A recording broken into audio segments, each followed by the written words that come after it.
great turnout for that.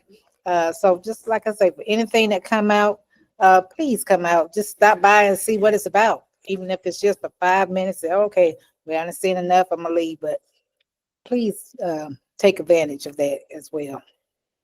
Do y'all have any questions, concerns, comments? I have one. Yesterday there seemed to be a car chase through the neighborhood. Do you have any idea what that was about and if that person was apprehended? I do not know anything about that, but I will find out. Do you know what time it was yesterday? Yesterday car chase.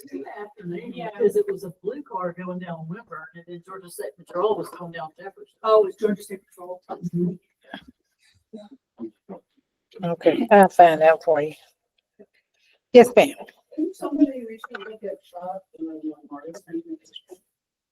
Yeah, there was a shooting at the mortar station in East Point. It was. I don't know the whole logistics of it, but it was a shooting. How come you don't know the whole logistics? Because I'm not the one that I You're not the shooter? not only that.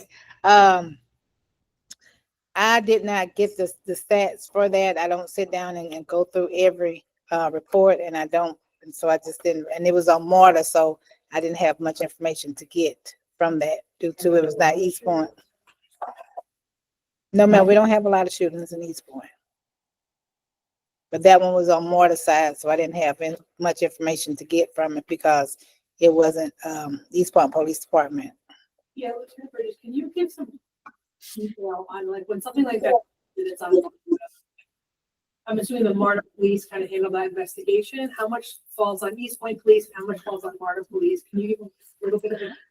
If it happens at the mortar, because you know mortar have police as well. So when it happens on the mortar side, mortar handles that. So it doesn't fall on East Point. So they have their own investigators and police officers and crime scene techs. They have everything just like we do. So they handles that.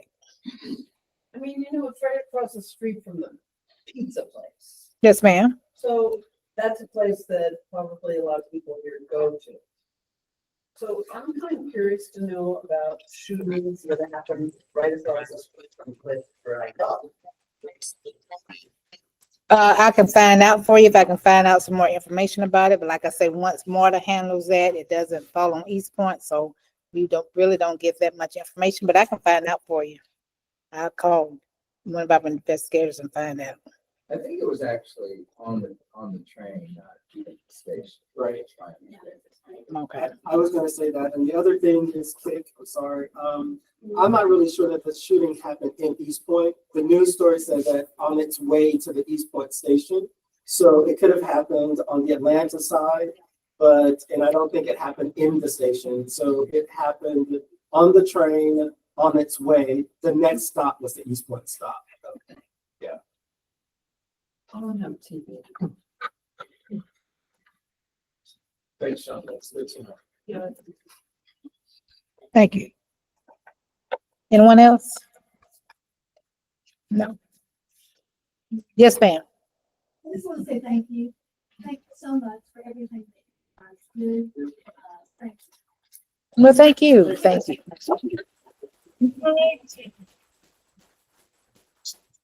All right. Well, that's all I have. Thanks for that. Oh, and Captain Penny says she will be at the next meeting. Captain Penny, your representative. Oh, okay. Sorry. Captain Penny stated she will be at the next meeting. That is your East Point Police liaison for you all. I'm just filling in tonight. Thank you. Thank you. All right. Thank you so much for coming. So the next part of the agenda, we wanted to talk about, actually, is Chris Swain still here or did he left? Okay. He came out with some Drag Down South flyers and didn't know if there are any other city events you want to talk about. Maybe you guys can talk about them. Do you have anything? No? Okay. Well, Drag Down South, I guess, is the 7th. You mentioned it. So I'm going to buy a table. So if anybody wants to come sit with me, so I'm not sitting alone, that would be great.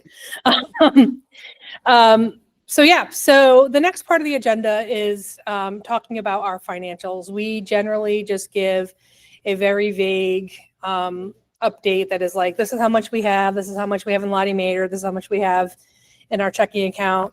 And we wanted to really provide some clarity on like, just where does the money go and what does it cost this board to operate?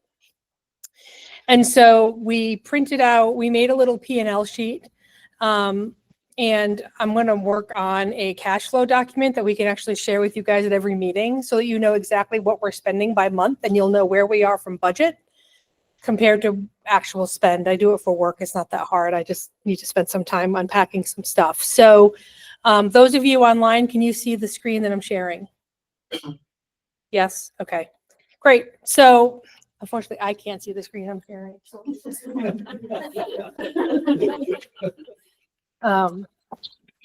So if you take a look at this, we did just migrate our primary account over to Chase Bank. We do have some residual income and revenue at Delta Credit Union.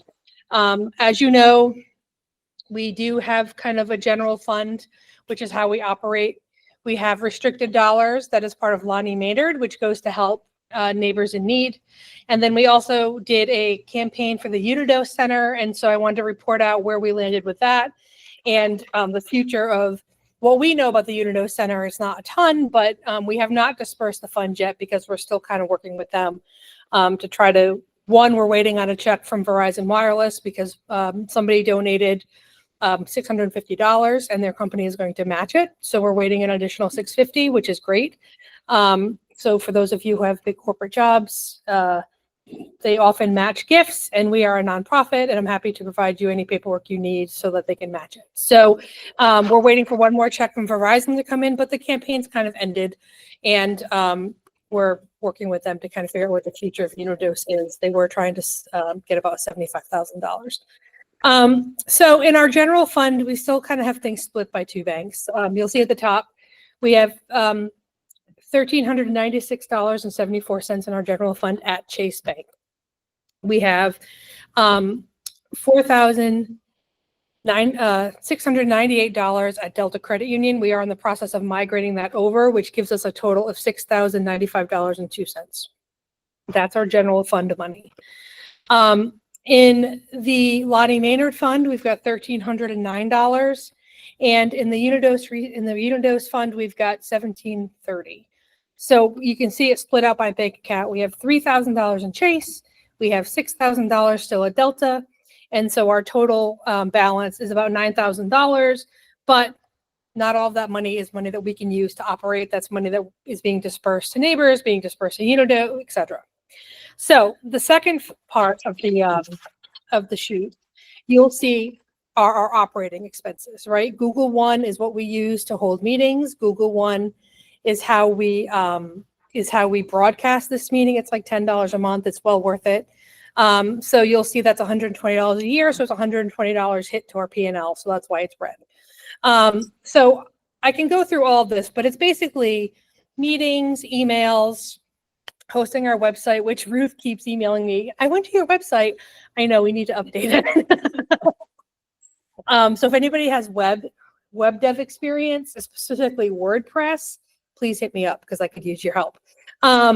Insurance. So we spend about $1,500 a year in insurance, and that's insuring us, the board, personally, so that nobody sues us for anything that we do. It's also insuring events. So we are going to audit what we're insuring because our events have changed. Like I know we have a rider for Brian Ivanhoe Halloween. If that's not going to happen again, we're not going to insure it in 25, right? So we are going to audit that, but I think everybody in this room knows that insurance isn't going down anywhere, right? So we have insurance. Dinners for the meetings, it costs us about $900 a year. We spend about $150 to $200 a week. This is actually a month. This is actually a little cheaper. So we might be starting to feed you guys cheaper food, no offense.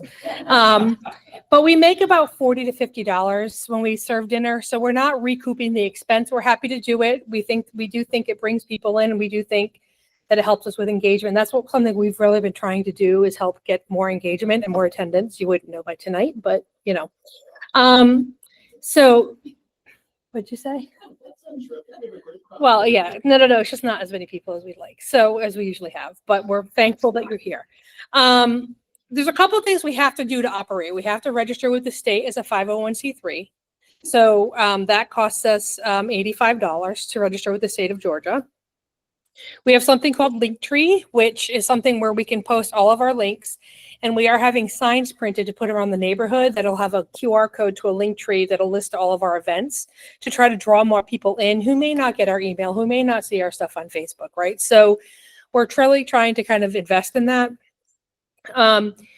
We have something called miscellaneous donations, and that's when we make a donation that's outside of Lottie Maynard. So Lottie Maynard, we're really trying to kind of keep to individuals because we do think that there are people in need in this neighborhood that we really want to help individuals. We do make miscellaneous donations. We just made a $100 donation to Park Lane for their farewell party. So that's the bucket where that stuff falls. We also made a $50 donation to Tri-Cities Friends of Kitties recently. So that's kind of the bucket where that would fall in. Snack supplies. On Tuesdays, with Cece's guidance, who unfortunately is ill and can't be here tonight, we've started going to the Jefferson Park Parents Group has a little bike club that runs on Tuesday nights, and we go and we bring them snacks and drinks. And so do I think that's $200? I don't know, but it could free up for a donation or something. So that's where I kind of bucketed that money. I'm sorry this is so painful, but I really wanted to give you guys the detail. So 990. So as a nonprofit, you have to file a 990 form with the IRS, and by right, we're supposed to post it on our website.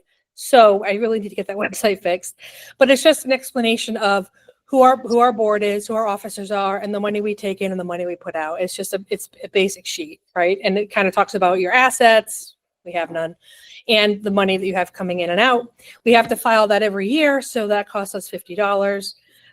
This year, for the first time, this is where we kind of get into our events, right? And this is where things get kind of muddy, but for the first time this year, we're actually going to have a Juneteenth event, which we're very excited about. It's next June. Well, it's next month. Sorry. It's next month. Please join us. We anticipate that to be about $800 cost to the board. We have the fall fiesta. So we wanted to give the detail by event, right? We think that's about $800. The drag bingo, that's costs us about $650 just with drinks and snacks and stuff like that. And then, you know, we go into the progressive dinner, which is not that much money. It's just really the cost of drinks and paper goods. The coffee hour is about $250 for 2 of those. Photos with Santa. And then you've got into the events and what they make revenue wise. And then we also have the sponsorships for the event. So what you'll see is the events, while there's a cost to us, we may need to front the cost. We do get sponsorships back to help us offset the expense of that. So that's where the revenues are. And I listed like yard sale sponsor, fall fiesta sponsor, pick with Santa sponsor. And you can see the P&L. Some of these events, if we didn't have a sponsor, we'd have to really make a decision on if we could afford to have it, because it's not like a revenue maker without somebody kind of fronting the cost. The Picks with Santa event was super cute and had kids and pets, and people really enjoyed it. But without Tom and his generosity to pay the Santa and the photographer, the juice really isn't worth the squeeze from a revenue standpoint. But it is a fun event for the neighborhood, so we would probably just look to see if we could find money somewhere else. So that's kind of where all of this detail comes in. I do want to thank our sponsors. We've got a couple of them. Tom Trimble, Rory Moon takes up a lot too. He picks up a lot of events. We do need a sponsor for the fall fiesta this year, so we're shopping for that. Tom and Jeff Oswald from Jam and Designs, they are very, very generous with us. They give a lot of money to Lottie Maynard specifically, and they're always very generous to JPNA. When we had the chili cook-off, Tom sponsored all those high school kids to participate. He paid their entry fee. He bought the supplies for them to make all their chili, right? So we're very, very thankful to these steadfast donors, but without them, we would have a very hard time operating. So the other reason I wanted to show you this is because I wanted to kind of give you an idea of where we sit, and I wanted to give you a very real idea of where we are as a board. We've had a lot of very interesting conversations about who we are and why we exist.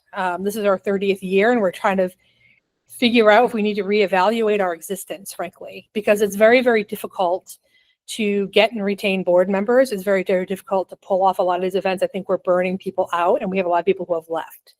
I'm not going to go ahead and say that the board is at risk of breaking up next year because I don't want to be the one who's like, sorry guys, couldn't save it. But the reality is that if we don't have some people who are going to step up for 2026, I'm exiting the pattern. My term is up. There's a lot of folks on this board who are exiting the pattern. We need bodies. And more than bodies, I think we need volunteers to help pull some of this stuff off and kind of spread the word to help fundraise. So even if you don't want to be on the board, we would love to have you help, because I think that we really need that as we think about what this board becomes. And we get a lot of feedback, right? Like back in January, February, Michael was CC in February, put that post up like, what would you like to see the board do more of? What are we doing? What would you like? And I'll just, I'll knock the top off because I want to open the floor. There's no sacred cows, and we have tough skin, thick skin. Why don't you move out of the church? Because it's not as welcoming. The bottom line is that this church has been very, very welcoming to JPNA over the years. They were always opening the meeting hall to us. They opened up the kitchen to us. We're able to serve you guys dinner. We have thought about moving. When Robbie left, we weren't sure what the future of this would be. And we did think about, maybe we look at a venue. We wouldn't be able to serve you dinner, and many venues wanted to charge us. We did look at the JP Rec Center. The room was not large enough for us. And they're like, 8 o'clock, you're out, you got to go. So that wouldn't work for us. We looked at Atlanta Utility Works. Again, we wouldn't be able to serve you dinner. We'd have to buy dinner from her, which is fine, but we couldn't afford that, and we didn't want to ask people to pay. And it's also not in the neighborhood. So trying to stay in the neighborhood to kind of drive more participation, that's why we're here. And again, the church has been nothing but gracious to us. And so we have not moved on from that. Now, if the next administration wants to revisit that, and figure that out, that's something I hope doesn't happen. But if they decide to make that decision, that's okay too. The other thing we heard was the grapevine. The grapevine. It's going to be my rosebud on my grave, right? Everybody loves the grapevine. The problem with the grapevine is that it was a Herculean effort and it was a lot of money. And we, as you can see, don't really have, we don't have the bodies for it, and we don't have the money. Now, if we were able to get a sponsor, which I think we could, we would need a lot of volunteers. And so when I'm not president, I might volunteer for that, but I couldn't do it right now, right? It's also hard to keep volunteers long-term. So that's the other part of it that we have to talk about. Like it or not, for better, for worse, I've heard from neighbors like the worst thing that could have happened to the neighborhood is Facebook. I would argue that the worst thing that the world could have happened was Facebook, because I think it's been detrimental to society, but that's a whole separate conversation over a cocktail. Like it or not, it's the way people are communicating, and between email and Facebook, is on my dad, and Facebook, it's kind of how we're communicating. I would love to start a texting program. That's going to cost some money. We need to get opt-ins. It's a Herculean effort. We are getting signs made to try to reach more folks about events that are happening. And the other thing we heard is that, this feels like a party committee there. But what would we like this to be? Right? We can't really be political. We're a 501c3, not a C4. I do this for a living, so I'm happy to fill you in on the difference. We don't really want to be combative with the city. We don't really want to choose a candidate. We all have our personal choices, but as a board, we have to kind of stay neutral. We can advocate for the neighborhoods, hey, the park is a mess. Let's, how do we get Parks and Rec to clean it up? How do we do this? How do we, we've got 2 very responsive city council members who are here every week, every month. So thank you for that. And I texted them, last week about I was walking a dog and there was a telephone pole that looked like it was dying. And it was literally like this in the street. And these guys got that fixed that same day. Right. And that's representation we have not had before. So happy to continue doing things like that. But I wanted to open up to the floor. And again, there's no sacred cow here. If we're doing something that you don't like, tell us, because it'll save us time. If we're not doing something you'd like to do, tell us, and we'll see what we can accommodate, right? And also, we'd love to get more people involved. We want people, we want people, I got an email today, like, thank you for opening up accessibility by recording these meetings and making them available online. Next is inclusivity. So what can we do to be more inclusive? What can we do to make people feel more at home? Does anybody, and this is not combative. This is me just saying, and if you don't want to say it out loud and you'd rather email me, that's fine too. But just know that the floor is always open for us. I do try to respond to emails pretty quickly. I do check them like once a day. So please reach out, Sean. Yeah, I don't want to take up everybody's time, but first I just want to say thank you so much for doing what you do. And it has been a struggle. So, we're 30 years old. And so there's been ebbs and flows, right? We just had this conversation, Carrie and I did at another neighborhood association just last month. They don't have the attendance nearly what we have here. And we literally just beg them, do not stop. Because once you stop, it just takes forever to get something going again. And I'm just a proponent that if you have strong neighborhood associations, you have strong neighborhoods, and it'll just make our even. So whatever we got to do, I just think that we'll pull it together. I think that JP will pull it together and make it happen. So thank you, and for all of the other members on the board for keeping this going, and for all the neighbors who come out, because it is very important. I don't know, Tara, I really think that when I think about, and I go to association meetings, they struggle far more than Jefferson Park. And the truth of the matter is that they look at Jefferson Park as sort of their ideal. It's like, but y'all always have so many people, and you always have so many events. And I was like, but it doesn't go without work. Like, it is a lot of work. And I believe that we've got a great balance. There are some people who only want the social. So yes, like, don't stop that. But then there's some people who want the business. And so my word to some of the neighborhood associations is stop doing a lot of the business if you're not getting people to come, and maybe gear more toward the social. See if you can get more people engaged, and then you can start to sprinkle in some of the other business stuff. But I always felt like we had a good balance. And ever since we started JPNA, Mark, correct me if I'm wrong, we've always been right here. And I just always felt like they've been a huge partner. And I've never, ever, ever felt unwelcomed in this church, in this fellowship hall. I've never felt that.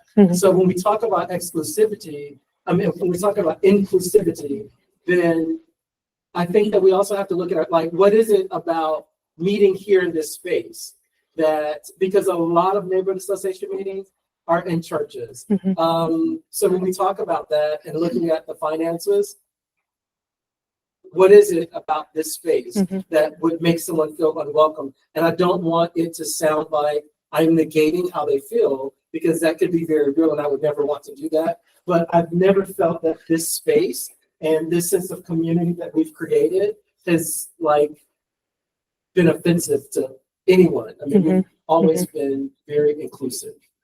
Thank you. I think that makes Christine happy to hear too, as somebody who's new. And I know Robbie always went out of his way, right? And so I don't want to take away from that, because I do feel like they've done whatever we've asked. I mean, hey, Robbie, what do you think? We're thinking about serving dinner. Okay.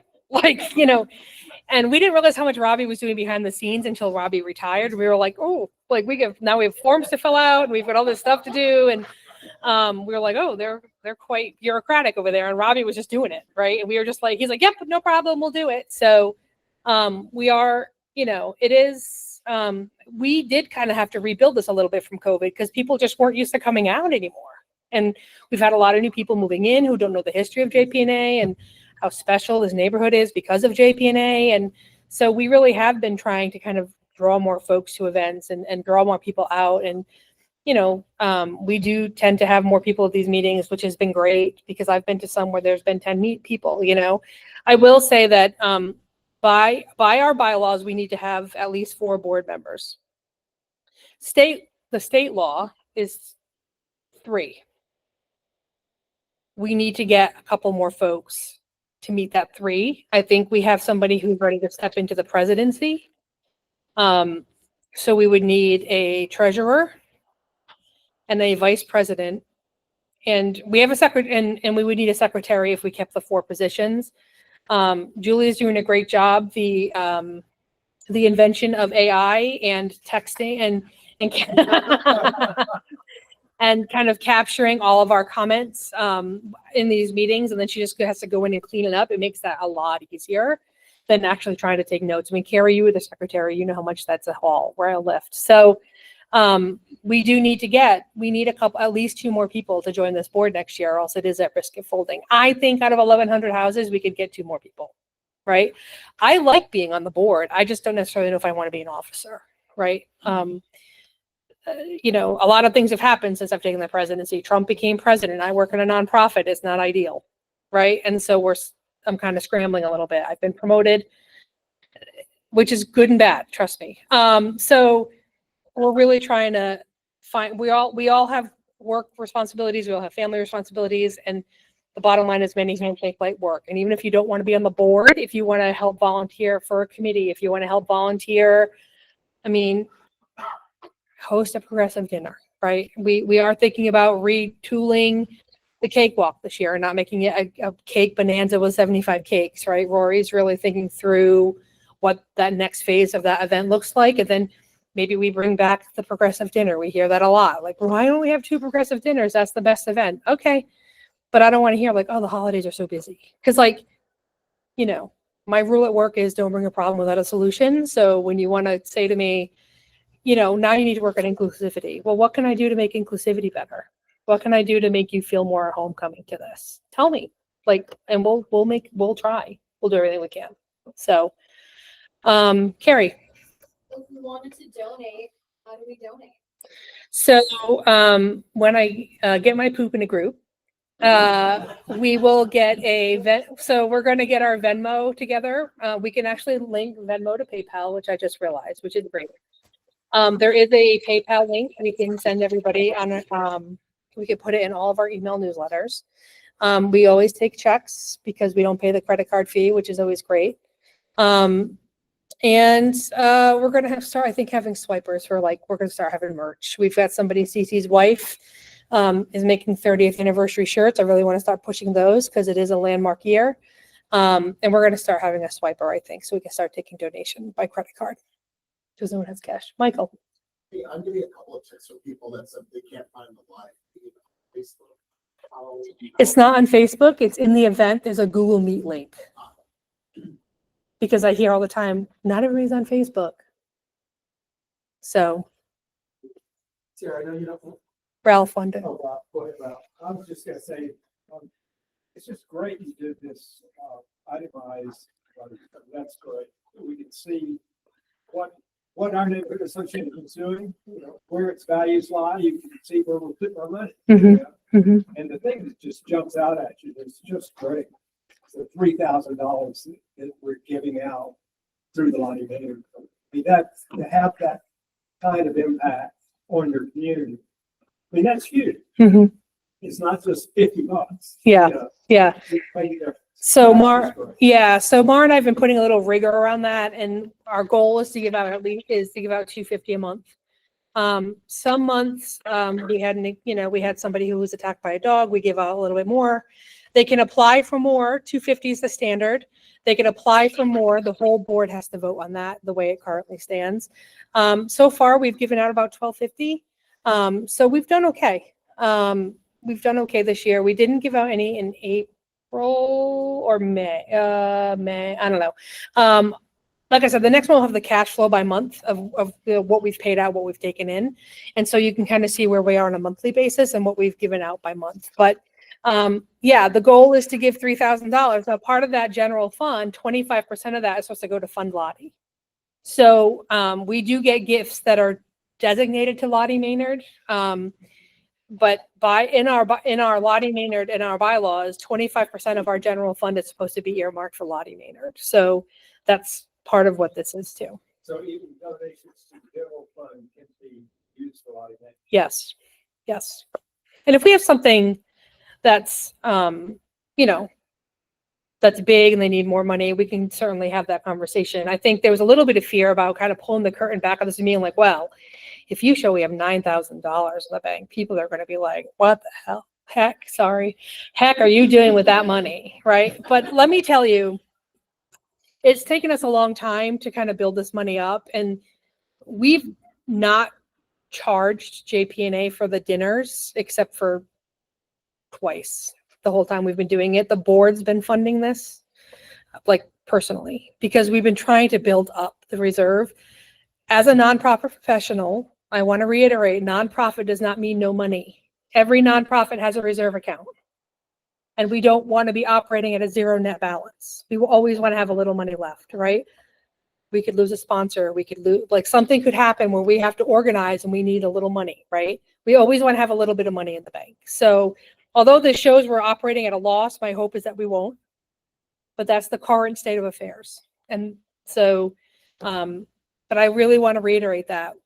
I'll take the bullets if people want to shoot me for having $9,000 in the bank. Again, $1,800 of that is going to go to Unidos. So, you know, you're down to 7,200, and then you've got another 1,300 that go to, so it's very different. It's not all unrestricted fund play money. It is earmarked for things. And I feel very good about saying when you make a gift to JPNA, it does go to help neighbors in need because at least 25% of it is going to go to Lonnie Maynard. Tom. I just want to do some clarification because I know there have been some people who have said all JPNA does is events. Okay, well, Jefferson Park Neighbors Association. I would think that our main goal is to foster a sense of community. I don't think you can foster a sense of community without events. So what are these people anticipate we should be doing instead of events? And how do these people feel as if they are being excluded? Mm-hmm.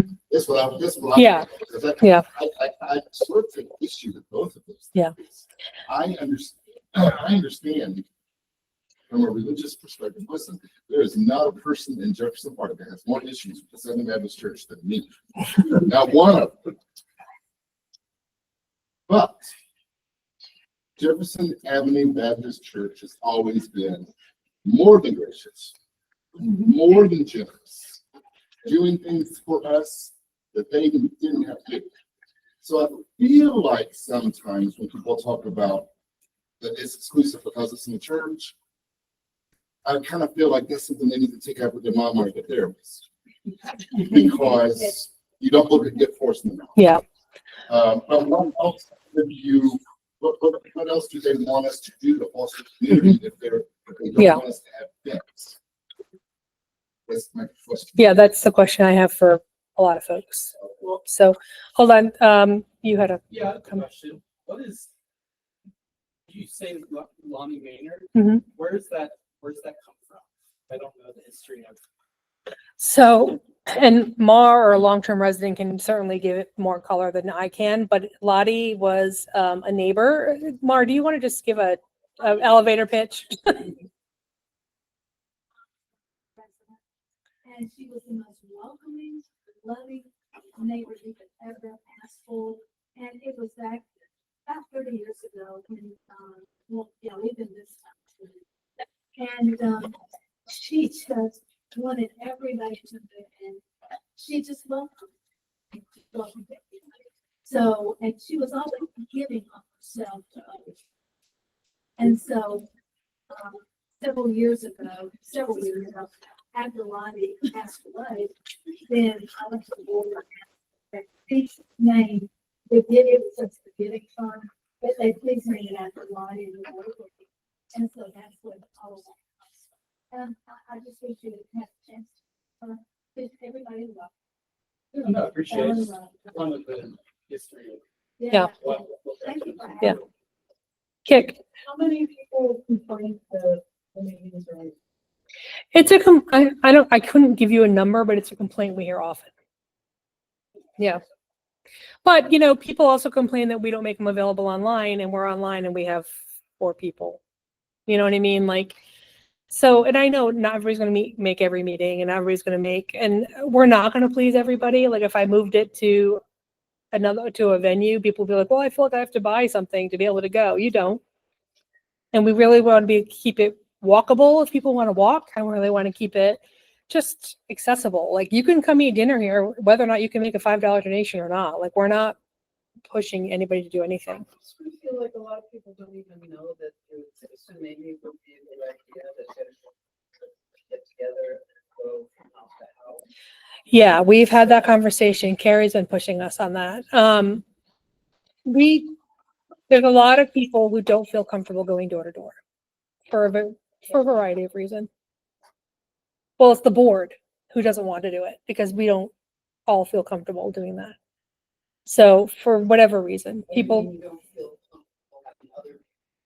we don't feel oh, well, if we want to have an army of volunteers who will do it, we'll print up the door hanger and you guys can go do it. But there are members of the board for whatever reason, right? People of color, people who just don't, I'm terribly shy, which you would not know because I'm standing here, but that's my nightmare is to go to someone's door and be like, hi, let me show you this vacuum I'm selling. That's just it's not my scene, right? It's not my scene to ask somebody for money personally.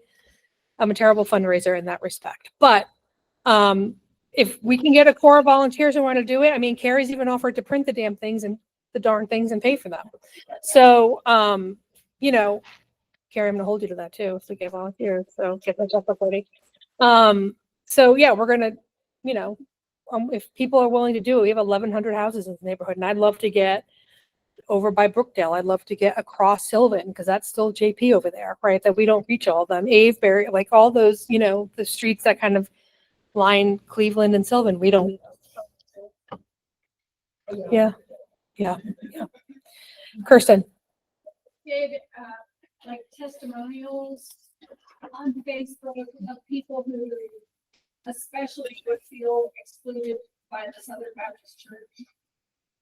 Like a Tom testimony or, you know, just different people who say that they feel perfectly welcome here and I don't know, if I allay some Yeah. fears. Maybe.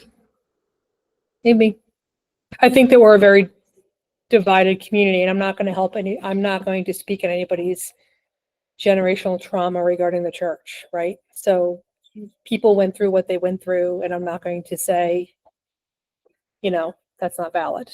So, Yeah, but I think Yeah. what Tom said, wasn't Yeah. saying that's not valid. Just saying that this is extended. yeah. Mar, you wanted to, keep your hands up. Yes, in the old days, so to speak, we went door to door, we did it. And it took 18 people to produce the great. 18. That's a lot of volunteers. It's walking door to door, producing it, editing, etc.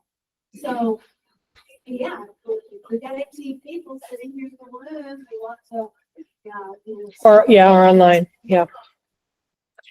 I think Cynthia even made the offer, like if anybody wanted to take it up, she would sit with them and kind of show them everything, and nobody volunteered. I think for better or worse, electronic communication is the way to go. And I think we have to find a way to kind of create a surround sound. I think we got to figure out the texting thing. I think we got to figure out a better, I think emails, my email ends up in my spam, for God's sake. So it's like, we've got to figure out the spam thing. We've got to figure out, we've made some strides there, but we're not 100%. Marie, you had. I don't tell you guys, I really enjoy coming here. I've been coming for a long time. Despite what religion, whatever it is, but ever since I've been coming here, I felt welcome. To all the presidents, and I feel welcome today. I like the atmosphere when you come back on Jefferson Park. I'm from River Park. I am. And to my community, like Tom said, my thing is this, if we all can come together, all of us, Jefferson Park, River, all the rest, we are one big community. And the events is the way for us to communicate. I like the events. I went on your Facebook page.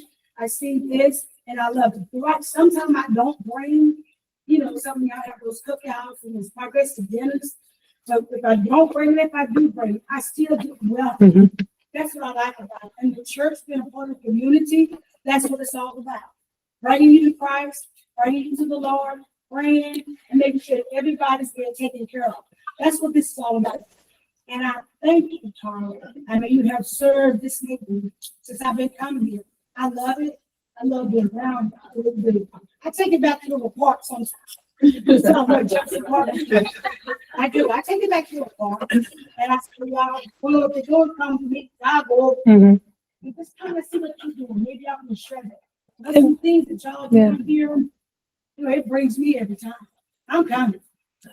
Well, I would love to actually go to the River Park meeting, and, you know, we always talk about getting the presidents together of all the neighborhoods and trying to talk about what's going on in the city and like, and try to figure out, and, you know, the list, I think we have a list. I'm not sure how up to date it is. I know Kevin Brown. Okay, so maybe that's something we do, but Marie, please can you send me your River Park schedule? Yes. And I'll try to come if I'm in town. So somebody else had a hand up. Dustin. So, also, pretty common said the events or what get people out. Like a fall fiesta, I've had before, I've never been. So I don't know that it's so much, it's for the crutches, but I'm not. Meetings not depend. But in any sense, I think maybe that's something that I know I'm going to work for is at these events, pushing people to come work for a meeting. Not, don't just come over for the fall fiesta and hang out for a few minutes and get more involved with that. But I don't think it's so much. Yeah. It's just Yeah. such a big neighborhood. You're going to have some people who only come to events. Yeah. You know, we got some feedback beginning of last year, from a neighbor who was really very, who wasn't getting our email for whatever reason, we had a spam thing last year. We ended up, whatever, I'm not going to go into that. And she was like, you know, I put signs out in my yard for when I have an event to invite people, and we should do events. And so Ann, Tom, Jen Berry, and I were like kindergartners painting signs on my dining room table and putting them out. And, you know, the city ended up taking them down in like 20 hours. But we did snatch a few folks to come to that fall fiesta. And one of them is Cece, who, again, isn't here tonight. And I feel badly that she's ill, but she's been one of our most vocal and active members. And she's really been a godsend to us. I mean, she's really energetic about the neighborhood. And she's got us kind of really plugged in with the school. She's got us plugged in with the JP Parents Group, which is a group that historically we have not, engaged with much. I mean, many people on the board, I don't think any of us have children. So like, she's really been great. And I think no pressure, Cece, I know you're on the phone, but I think that people like her are the future of this organization. Right. And so, but the person who sent that email, who said, you know, you should put a sign out, was absolutely right. And then I ended up emailing Chief Buchanan and being like, I have a question about signs, not political signs. So I know he gets like, you know, and there was a lot of uproar about political signs and where they were placed and where they weren't placed and who was taking them. And we just want to be able to put a sign up for like 5 days before our event, just so people know what's happening. And he was like, give me a couple of days, let me see what I can do. And he gave us permission to do that. So the next thing we're going to ask people is, we're going to have 30 signs made. We're going to ask people who's willing to put them in their yards, because people walk their dogs around, right? We've got signs up at entrances, which I forgot to put up for this meeting, which might be part of the problem.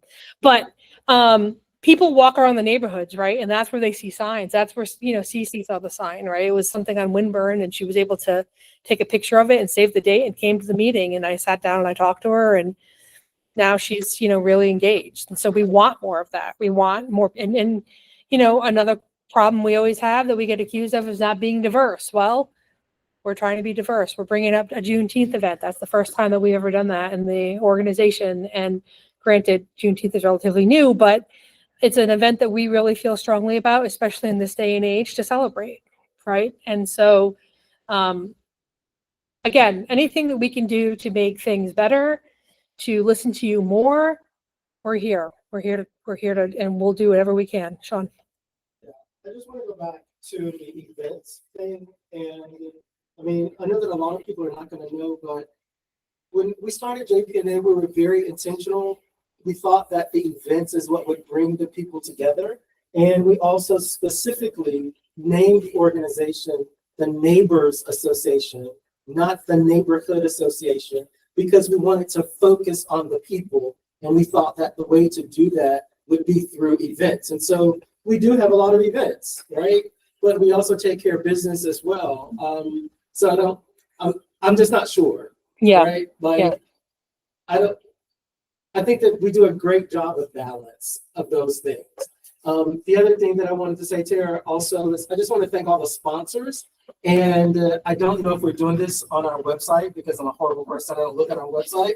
But when we had the Grapevine, we the ads went into the grapevine. So to the extent that we're able to promote these people and their businesses, then I think that it is also another way to generate dollars because somebody might say, oh, I want to be able to do that. Yeah. And to Mara's point, when she said we used to walk, Mara and I were the chair, we co-chaired the welcome committee for the neighborhood group the very first. And we just had a little basket. And so when a house sold, we just went to that house and just gave them a basket and it had something about the meeting, but it kept people coming and people talked about it. So I think that there are ways and there are things that we could do, but it's a neighbors association. And it's not supposed to be just focused on the business. It's about the people and about community. Yeah. The welcome committee we used to have, it's kind of fallen by the wayside.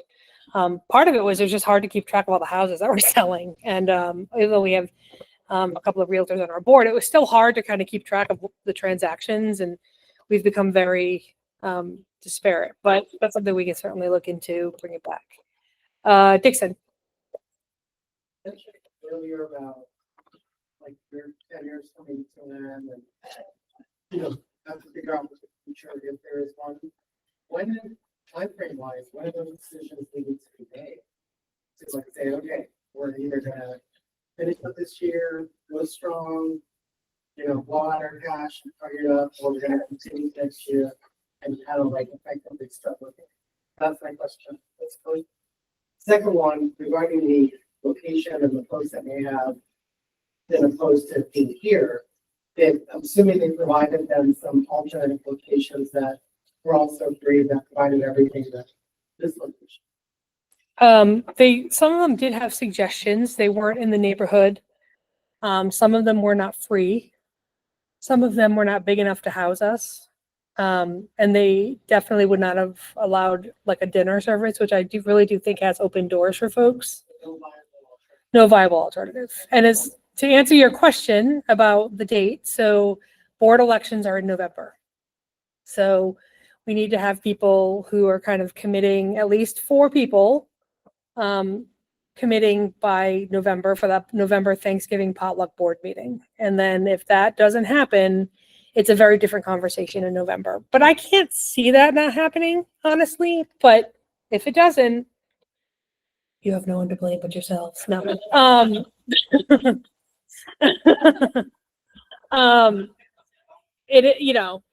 We need 4 people to step up. Sir. Well, it sounds like you got a fair amount of somewhat kind of negative feedback, but I moved into the neighborhood about 3 years ago with my husband, and I absolutely love everything that the neighbor association is doing. We felt very welcome, love the events, love the press dinners. So I just keep doing what you're doing. I really appreciate it. I bet there's a lot of people in the neighborhood who would really appreciate being involved and coming to events and coming to meetings as well. So I just want to give you some positive feedback that we love everything. So. Thank you. We could have used that in February because that was a brutal Facebook post, and then Cece's like, "Well, let me turn it around. What are we doing well?" And it was like chirp, chirp, chirp. I'm like, "Dang, guys, you're killing me." And I think it was like, I have 1 more year, and then this will be, you know what I mean? Like I just got to grin and bear it for 1 more year. But I have enjoyed it, and Michael and I have the same like, oh, why do we do this? We're banging our head against the wall. But then we have like a really great event. People are like, oh my God, this is so great. This is wonderful. This is like, and then we're like, we're in it. It's like a drug. Like it really is like a drug. So, and it's a very, very abusive relationship. So, but all that said, please sign up. I do, go ahead. I've been talking about sponsors, and I may have missed it, and you may have said it. But anyway, really well, we just want to thank you from JPNA for being monthly donating to our association. Not unnoticed. Thank you so much. Thank you. And we usually don't out people like that, but okay. Like you say, that's an option everybody has. Yeah. I mean, $10 a month. Yeah. Yeah. Yeah. Mm-hmm. Anybody can do it. Yeah. Jared, can I share? Do you want to come up? Yeah, if you want to. Yeah, go. No, I don't need one. Okay. I mean, I can yell. I was just gonna say, as the secretary who's been doing this for basically since I got here, so it's been 4 years that I've been doing this through COVID and everything with Carrie, like you were on, and I think there were maybe 3, maybe 4 of us trying to like hold it together. It really is rewarding as much work as volunteering can be and like putting on events and stuff. It really is rewarding to like work and see neighbors show up at events and get to meet people that I would never see otherwise. And I do like going up to them and saying, hey, I'm on the board of the neighborhood association and we did this, you know, like welcome, we're glad you're here. So it really is a rewarding thing to do, to build up your neighborhood, meet people. So I do recommend it. You should join. And talk to your neighbors about it. I mean, Dustin, you brought Hildy and Hilly, and she's like, oh my God, I love this. I had no idea anything happened. And, you know, he brings her to everything and she has a great time. And so like, talk to your neighbors about it if they don't know, especially if they're new. Please like invite them to these things and let them know that we exist. And listen, I want to also talk about Dustin because like he's an attorney and he's a busy guy and he makes the time to be on this board and he might not make every single meeting we have, but he's the muscle at all these events he tries to come to and helps us set up and helps us break down. And he's great. And if that's the limit to what you can do is like just show up and be a pair of hands, that's fine. I don't need you to be a treasurer. I don't need you to be like, just be engaged and help us function. Okay. And Ruth, yes. T-shirts. Yes. That would be good. Let me, I'll take your order when we get off of here. This went on a little longer than I anticipated. So I think I'm going to step away unless there's anything else. Okay. Mr. Swain, you came back. Did you want to address the crowd about the events going on in the city? Come on up. Thanks everyone for the great conversation. I really was expecting crickets. So thank you guys for participating. Good evening, everybody. Before I begin, let me just say that I have lived in Jefferson Park now for 30 years. Wow. This is a great community, and I'm surprised to hear the things you were saying. And I was like, what? Like, when did this happen? Because my primary residence is here, still a couple other places too. But I flow in and out of these meetings at will, and I'm greeted by the same smiling faces every time I come, no matter how often I show up or how little I show up. So that crap about that feeling, whatever, that's crazy. And as far as spirituality, nobody's spirituality in this room could be far further to the left than mine, but that's nobody's business. And I don't feel any kind of way about being in this church. I've always been welcomed here, always. So anyway. And on the sponsors, the JPNA initiatives, I'm going to talk to you offline about because I want to kick in on one of the sponsorships for something. See what we can do. Okay. Okay. So the 7th of June, I fully expect to see everybody in this room +5 at Drag Down South on the front lawn of City Hall at 8 p.m. Richard Ramey, the owner of the Atlanta Eagle and the City of East Point, have teamed up again to bring this wonderful event to you all. It's probably the greatest display of diversity that East Point has. It's the thing I'm probably most proud of in my job. I get a lot of flack for this. That's why I want you all to come and bring your friends. People don't know how much of all the events I do every year, I get the most open record requests about this. How much does it cost? Who is this? Who is that? But it has the biggest turnout and we have the most fun. All ages, all races, all genders. I mean, everybody, it's just so much fun. So please come. This year, the theme, Richard and I talked about, he decided he wanted to be impersonations. So the stage this year will be all your favorite stars, the entertainers, impersonated. So you'll see Cher, you'll see Donna Ross, you'll see Whitney Houston, Janet Jackson, Dolly Parton, Britney Spears. They'll all be there. So bring your friends. So it's going to be a great time for all. Please come early, stay late. It's a great time always. Bring your friends, tell everybody. You have to understand that south of I-20, the city of East Point is the only place that this happens. that makes us really, really special. And that's something, like I said, once again, that's something I'm really, really proud of. I'm proud of our elected officials who support this endeavor, because without the funding, this couldn't happen. And the ones who kind of shield me from some of the crap I get on that end as well, because I know it's there. I see the looks I get, the side eyes, but we do it anyway. So everybody, please come out Saturday, June 7th. Have some fun with us. Enjoy. Bring the whole family, mom, dad, kids, everybody. Just have some fun, okay? Thank you so much. Yes. Yeah, I put cards on the tables. There's a QR code on the back that Richard included that you could scan. I haven't scanned it, so I don't know what it says, but check that out. If it doesn't work, just call me at City Hall and I'll help you out with that, okay? Great. And another thing, okay, I'll be remiss to say this. Richard Ramey, the owner of the Atlanta Eagle, is also the owner of East Point Flower Cottage. If you don't know that, please support East Point Flower Cottage. Richard Ramey is the most wonderful human being you could ever know. He graduated from Russell High School, now known as Tri-Cities. And this event actually costs more than I pay as a city employee. But Richard loves East Point so much that he kicks in the rest of it. So please do what you can to help him support his business. Thank you.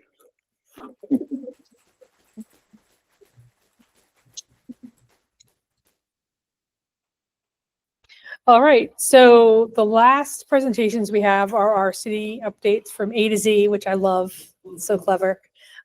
So please welcome Sean Atkins and Carrie Ziegler. And I'm gonna bring this with me. I think we're gonna do it to us, actually. Go ahead, roll it out. So the only update that I have for tonight, is that we are in budget season right now. And, the very last public hearing for the budget is June 2nd. And that is also the same day that we vote on the budget. I know that it sounds disingenuous to have a public hearing on the same day that we vote. But it is still important for us to hear your opinion. And if you want to find the budget to form your opinion on where we should be spending our money, you can go onto the city's website, go to departments, and then to finance, and then finally to proposed budgets. So that's the update that I have for today. And I'll also make the link available because it's almost like, why are you hiding the link? Because you have to go down so much. So I'll also push that out on social media and those things. And we only had really 4 things, and Carrie has covered 3 of those. Budget, budget, budget. Please remember that. And I am gonna, like I said, push the link out. Please go through the budget. Please go through the budget, for real. It's a lot, right?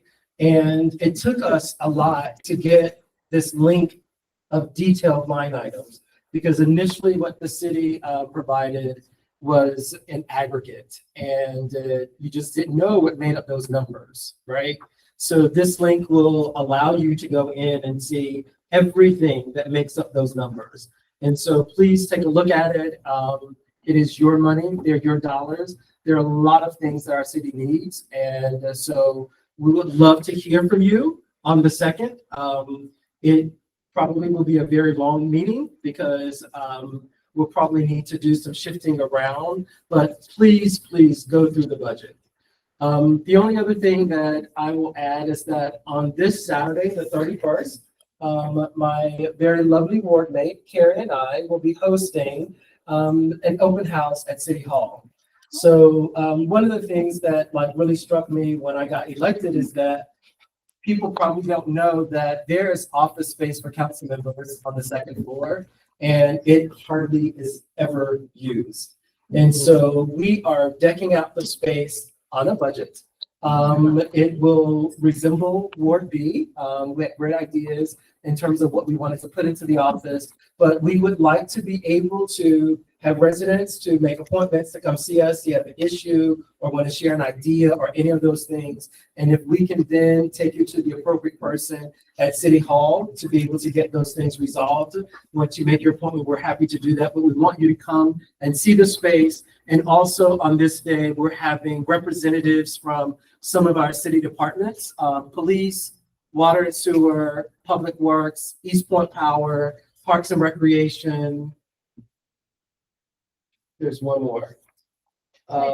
Planning and zoning. And so representatives will be there. They will be able to take your questions, help you resolve issues. If you have questions about permitting, what those steps are, any of those things. If you would like for someone, if you'd like to set up an appointment with East Point Power to maybe do an audit of your account, if you think that, you know, your bill has been going up, whatever it is. And I say, just like Chris said before, please come. Because the city manager did make a very good point. We do ask a lot of department heads, and so this is a Saturday. And so if we're asking them to be there, we would like for it to be a very good use of their time. And so we want citizens to definitely come out if you've got questions or if you've got ideas, whatever the case may be, but come see your space. We're calling it Welcome Home. It is our open house, and it is for all of the residents in Ward B, and because I'm at large across the entire city. So please come out, and we've got our flyer ready, so we'll start pushing those things out. But 10 to 1. Yeah, 10 to 1 on Saturday. All right. Thank you.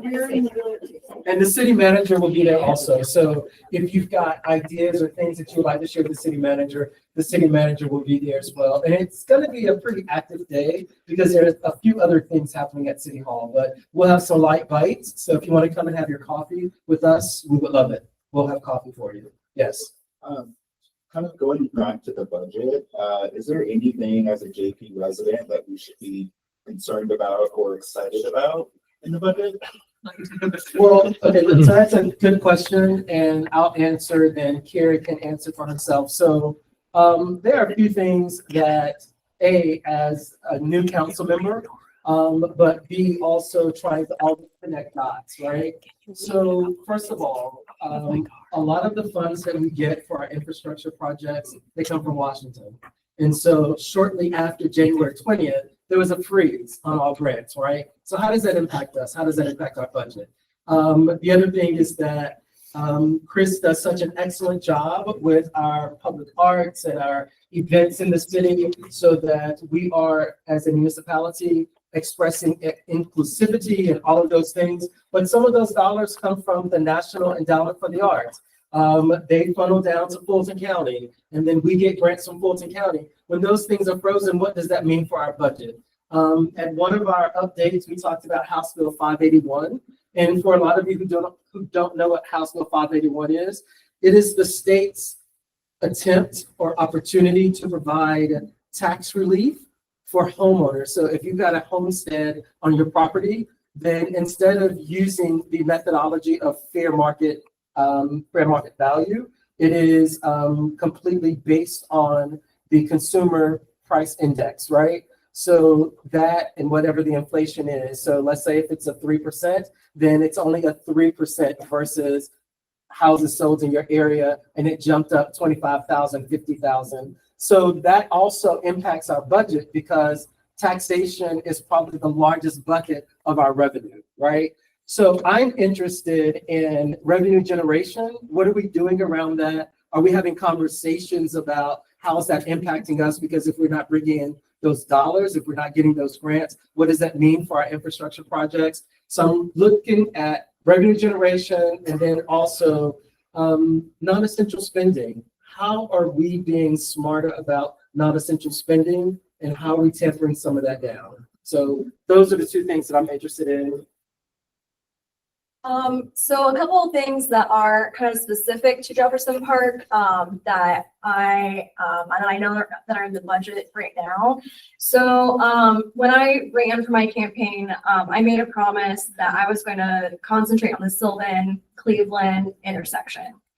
And so one of the things that's in the budget is to put mast arms at that intersection instead of having the lights just hang on a wire to try and improve that intersection. And then also that's in the budget. They're saying $15 million is going to be spent in T-SPLOST money. I don't see how that's possible because we've never spent that much in a single year ever for T-SPLOST. But staff is coming to us in the next work session to tell us which streets are specifically going to be repaved. And I know that everybody wants their streets repaved. That's really across the whole city. Almost everybody is in the yellow, orange, or red category as far as the quality of their street. And then something else is that they are concentrating on doing sidewalk improvements. So putting in more ADA compliant ramps. And then they're also going to be focusing on the path project. The next phase of the path project is going down Normanberry and it ends at Virginia Avenue. I'm not sure what the next phase is going to be, but that is the phase that they're concentrating on next.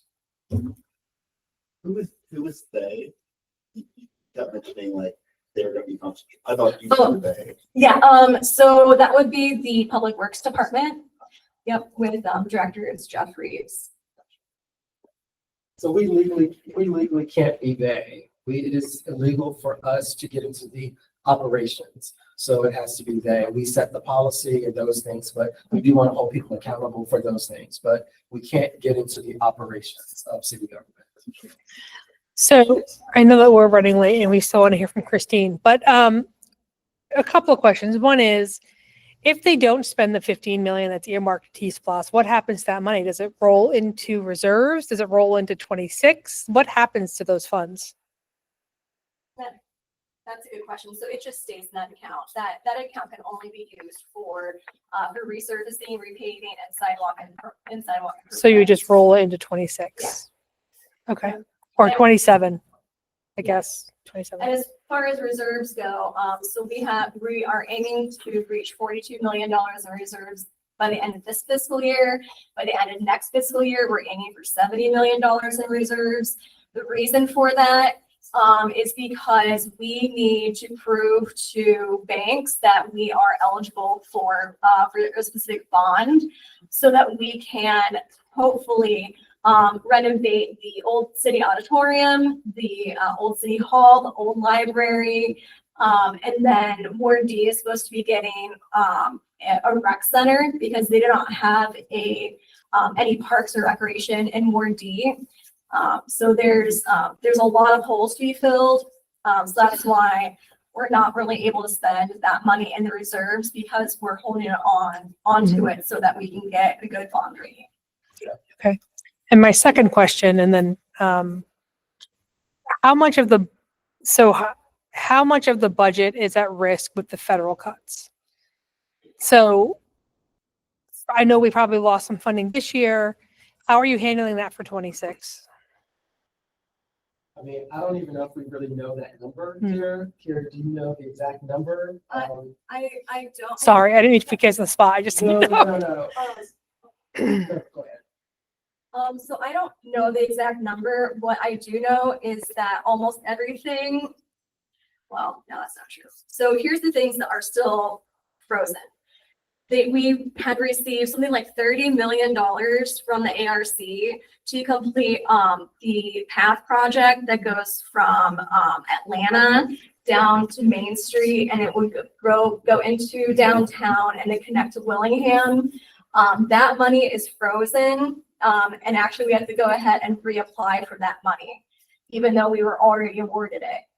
And then I believe that the police department lost a good chunk of their money, like their summer camp money didn't come. But on the better side of that equation is that the water and sewer infrastructure money was unfrozen. Good. So that's a relief because I know that we were really counting on that. So we didn't have to come back to taxpayers and ask y'all for money because there's still a ton of stuff we have to manage and do maintenance and stuff. So. Yeah. I'm gonna, 1 second more. Yeah. And Tara, the other thing is that one of the reasons that we don't really know an exact amount is because a lot of these dollars are in various stages. And then as you see on the news, things are changing every single day. Yeah. So sometimes this is frozen and then this is not. And then sometimes we're waiting on just, they've already said that we've got it, and then we're waiting on a specific letter, or some other type of confirmation. So there are all of these different stages in terms of where these dollars are. And then sometimes some of them get unleashed. And so we don't really know the exact number, but it's an issue. And I mean, it's our money, because we pay federal taxes also, right? And so municipalities are just like in limbo. Yeah. And as it relates to T-Splosh, I think T-Splosh, they're only every 10 years, I believe. Every 5, and then we have to like re-up. And so I'm not exactly sure how that's going, because we have to go back to the county for that. And I'm not sure how those unused dollars will, what kind of implications there are around that, like if we haven't spent them all. But to Carrie's point, we can only spend them on transportation issues, roads, sidewalks, bridges, that kind of stuff. Mark? Thank you for everything that you guys do. You're so responsive and you resolve so many issues, and I'm so appreciative of that. Update on the comments. Do you have any the latest on the comments area development? So what I'll say is, There was it is still, yeah, we're still discussing it only in executive session right now. I think and hope that we'll be able to get it out of executive session very soon. But at our last executive session, I think we had, did I update this one or the one before? But it's still been discussed in executive session, and I just don't want to violate anything at the moment. But we're happy to come to you with an update once we're able to get it out of executive session and share it with you. Really quick for me as well. Now that we have a permanent city manager, has the city been able to fulfill important roles, no, we were missing a lot of directors, managers, etc. So he's trying, yes, he's trying, and I know that we did hire recently an IT director, and some of the departments had talked about some of the issues that they were having were IT related. And so hopefully they're getting some of those things resolved. And there's also been other discussions in executive sessions about a few other roles, but I know that he's working on those things, and he is also looking at departments. He's been going around to neighborhood associations, and there were things that he heard, and so he's trying to address and tackle departments based on some of the things that he heard unsolicited from residents, and so he's trying to work on some of those things. Carrie, do you want to add to that? The one thing that I would really add, not only, do we have a large number of directors that are missing, but we have a 16% vacancy rate in East Point, which is very hard to really operate anything when you have nobody working. So that's something else that he's trying to address as well. So that it's always, a continuous thing that he's going to have to be looking at. But it is something that he's working towards. Thank you. Thank you. Anything else? All right. Thank you. Thank you. Thank you. I forgot to mention when I was at the podium that there is a commission public art sculpture going up on the East Point path, going down Normanberry where it turns up, go towards Connolly. There's a little pocket park on the corner where there are 3 benches, and there's a little green space for our benches. There's going to be a sculpture going in that green space, and it should be there for June. So look forward to this. Thank you. All right, guys. We are almost done. We just want to give Christine some time to brief us on some things after with the board and with the church. And I'm sorry for the brutal talk about the church. No, actually, that's Okay. one thing. Okay, so my name's Christine Clem. I am a neighbor here. I live in the brown house here on the corner of Winburg and Jefferson. Yes, I see a lot of car action going on too. But I'm also on staff here at the church. I've been here for over a year now. I'm the director of discipleship and soon to be director of the Center for Hope. We're going to be reopening it. All right, so let me put this, throw it up too. Nobody here has to worry about going to church. I used to be a high priestess in the occult, and my job was to get people to hate Jesus. So if I can be the discipleship director, anybody can walk into a church. Okay, so saying all that, listen, what the theme that I've heard, I just wanted to wrap it up because sometimes we do get so caught up in all the business details that we forget that there's a heartbeat in our neighborhood. I have lived all over the world, as I said before. This is by far my most favorite place I've ever lived. And it's because of our neighbors. The theme I've been hearing was community and engagement. We need it, but life ebbs and flows, right? So it changes. Nothing stays the same, right? We talk about death and taxes, but changes are inevitable too. And that's not necessarily a bad thing. It could be really hard, but it can cause a lot of challenges and difficulty. And one of the things that we're seeing, even with the Jefferson Park Neighborhood Association, since COVID, everything has changed. I used to be a social worker, and one of the things that I have been hearing in our community is that since COVID, people have lost the ability to connect. It's like someone told me that it's like community is a lost art, that we don't know how to do it. Well, part of it is because community is not an art. It is essential. We were not made to do life alone. COVID made us think we could, but really, to be honest, if we're honest, nobody did it well. We all still have, even some has the unhidden scars. Some of us have the real scars of COVID and the isolation. We weren't meant to do it. And we're blessed to be part of a neighborhood that doesn't want to do it alone. But like I said, changes are happening. And we're seeing that with our neighborhood. And I don't know if you realize it, but we're one of the fastest growing communities. Atlanta, Atlanta's growing. It is number one. It is constantly in the magazines. It's the number one place to live, right? But where's everyone going to go?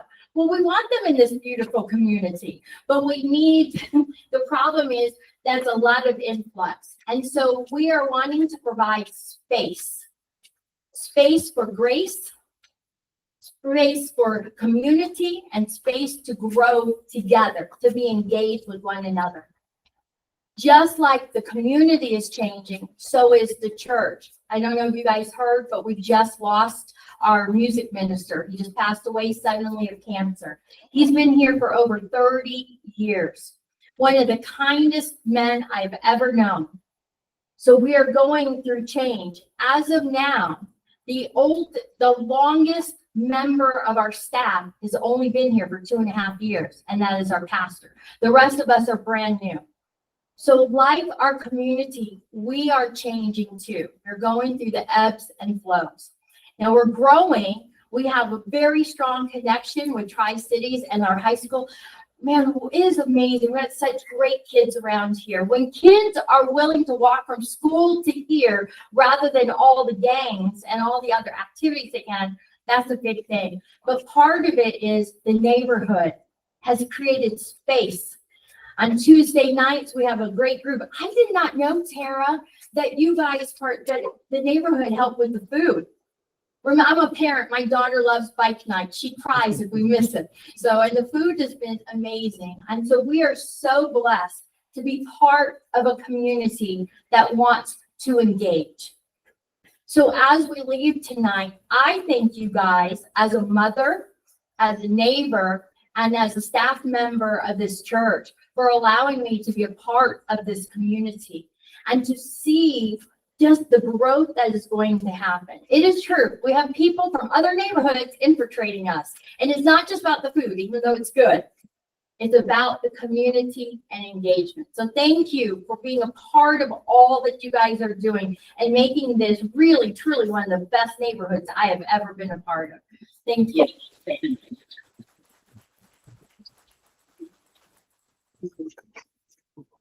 Thank you, Christine. I also want to give them a shout out. They've got, remember we did the UDOS donations and we raised some money, but we're actually pivoting to kind of give them supplies. And it started as a conversation about school supplies. When school started, then it turned into a whole thing of the UDOS Center.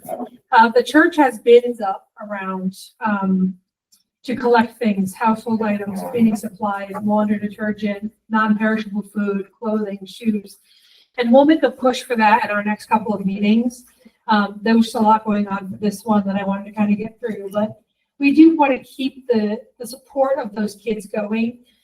we obviously can't raise $75,000, which is what they need for that Yeardo Center to provide food, but I do want to see that stay open. So if there's anything we can do to kind of help that happen, I'd like to do that. And so Christine has offered to put these bins up, and I think the church has been donating, has had the bins up. They've been pretty passionate about it, and they've actually volunteered to bring it to the school. So thank you for that, Christine. Thank you for being a central point for us. Thank you for being a meeting space, for always opening us up, even though I caught the guy by surprise today. He was like, oh, the thing almost fell on people. We're really not ready to, I'm like, well, we've got some folks coming, so we're going to do back entrance. So thank you. And thank you guys for sitting through this. It was one of our longer meetings, but I hope it was a good one.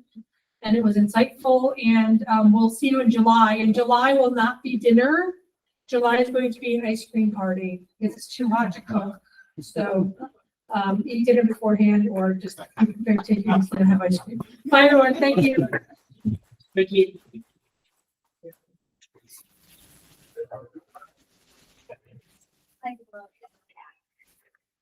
Thank you, that was awesome. Thank you. Good house down there.